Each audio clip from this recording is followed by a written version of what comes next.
அழைப்பை குறித்த காரியத்தில் ஒரு விளக்கம் தேவை.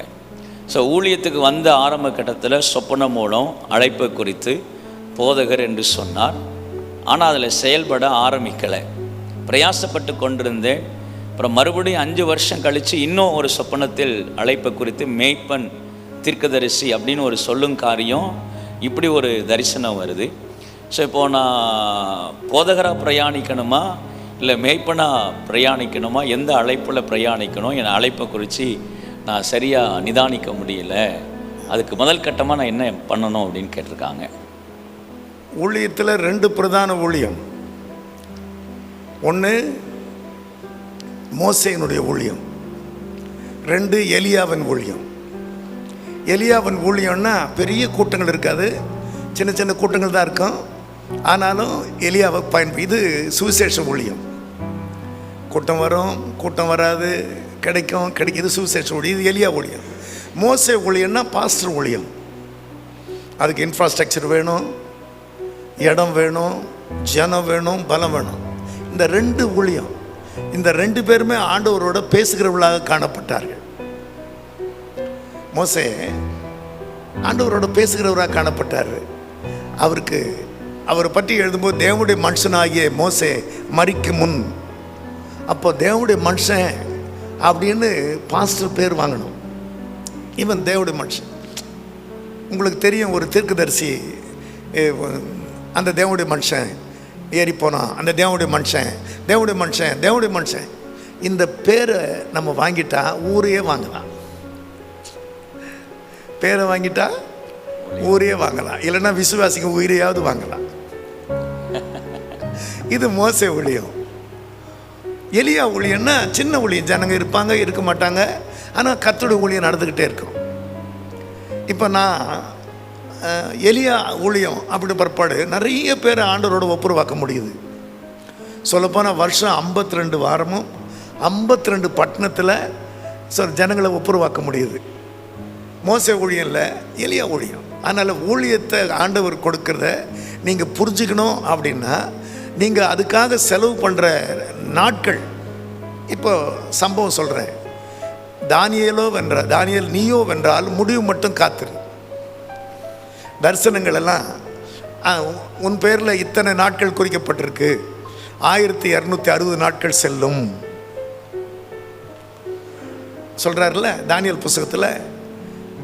அதுக்கும் நடக்கலைன்னா நீ முடிவு தெரிகிற வரைக்கும் நாள் கணக்காக காத்துருன்றார். புரியல? அந்த இஸ்திரி வனாந்திரத்துக்கு அனுப்பப்பட்டாள், 1260 நாள் வரைக்கும் காக்கப்பட்டாள்னு படிக்கிறோம். அந்த ஊழியம் அது 3.5 வருஷம்.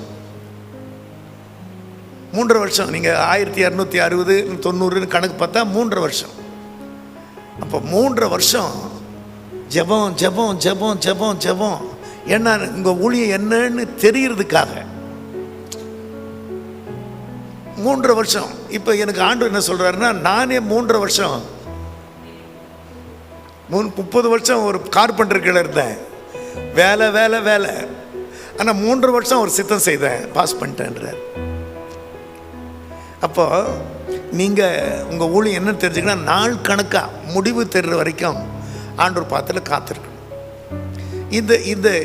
இது உங்களுக்கு புரியுதுன்னு நினைக்கிறேன்னா. நான் ஒரு பெரிய கூட்டத்தில் இருந்தேன் விழுப்புரத்தில். எனக்கு ஒரு போஸ்டர் எல்லாம் அடித்து காத்துக்கிட்டு இருக்காங்க. பிரசங்கியார் சொல்கிறாரு, உங்ககிட்டயே மகிமை இல்லை, எதை பிரசங்கம் பண்ண போகிற அப்படின்னு ஜென்ரலாக தான் பேசுகிறாரு. 3000-4000 பேருக்குள்ள உனக்குள்ள மகிமை இல்லை, நீ எப்படி மகிமை பேசுவ? உனக்கே வல்லமை இல்லை, எந்த வல்லமையை பேச போகிற அப்படின்னு ஜென்ரலாக பேசணும்னு நினச்சா, நான் கூட்டத்தை விட்டு எழுந்து போகணும்னு நினைக்கும் போது போஸ்டர் போட்டாங்கன்னு எழுந்து போக நினைக்கிறியான்ட்டார். அங்கே எத்தனையோ கன்வென்ஷன் பிரசங்கியார் இருக்கிறாங்க. நம்மளை சொல்ல நினச்சிக்கிட்டேன்னா ஒன்று தான் சொல்கிறேன், திரும்ப திரும்ப. அவ்வளோதான், அந்த மீட்டிங்கை கேன்சல் பண்ணிட்டேன், என்னால் வர முடியாத சூழ்நிலை அப்படின்னு. 3 நாளும் அந்த இடத்துல என்னை போல பைத்தியக்காரனா ஜெபம் பண்ணவங்க இருப்பாங்களான்னு யோசனை. அங்கே போய் ஜெபம் பண்ணுறேன், அந்த ஆற்றுல போய் ஜெபம் பண்ணுறேன், அந்த காட்டில் போய் ஜெபம் பண்ணுறேன். செக்ஷன் ஆரம்பிக்குது. 3 நாளில் ஆண்டவர் என்கிட்ட பேச ஆரம்பிச்சிட்டாரு, உன்னை தேசமெல்லாம் அனுப்ப போகிறேன்னு. அவ்வளோதான். அப்போது அந்த காத்திருப்பு, நீங்கள் உங்களுக்கு முடிவு தெரிகிற வரைக்கும் ஆண்டவர் பாத்தில் நீங்கள் காத்திருக்கணும். காத்து இருக்கிறவங்களுக்கு கழுகு போல பலம் வந்துடும். கழுகுக்கு பலம் எவ்வளோன்னா 70 வயசு. நீங்கள் இப்போ கூகுளில் சர்ச் பண்ணால் கழுகுடைய ஆயுசு என்னென்னா 40 வருஷம் வரும்போது பிரச்சனை ரொம்ப முத்தி போயிடும். உங்களுக்கே தெரியும், 40 வயசு ஆனவொடனே கட்டாயம் ப்ரெஷர், சுகர் வரும். சொல்லுங்கள், 40 வயசுக்கு மேலே உங்கள் குடும்ப தேவை பெருசாக இருக்கும், உங்கள் பண தேவை பெருசாக இருக்கும், எல்லாமே பெருசாக இருக்கிறதுனால சொல்லுங்கள் சோர்ந்து போயிடக்கூடாது. அதுக்கு ஒரு பலத்துக்காக போய் காத்திருக்கணும். அப்போ கழுகு போல் ஒரு புது பலன் கர்த்தர் கொடுத்துரும். அந்த பலத்தில் போனஸ் கூட வாங்கிடலாம். பலத்தின் மிகுதியால் 80 வருஷம். அந்த அழைப்பை உறுதிப்படுத்துறத வரைக்கும் அதிகமாக காத்திருக்கணும். ஸோ காத்திருப்போம்னா நிச்சயம் அது நமக்கு பலனாயிருக்கும்.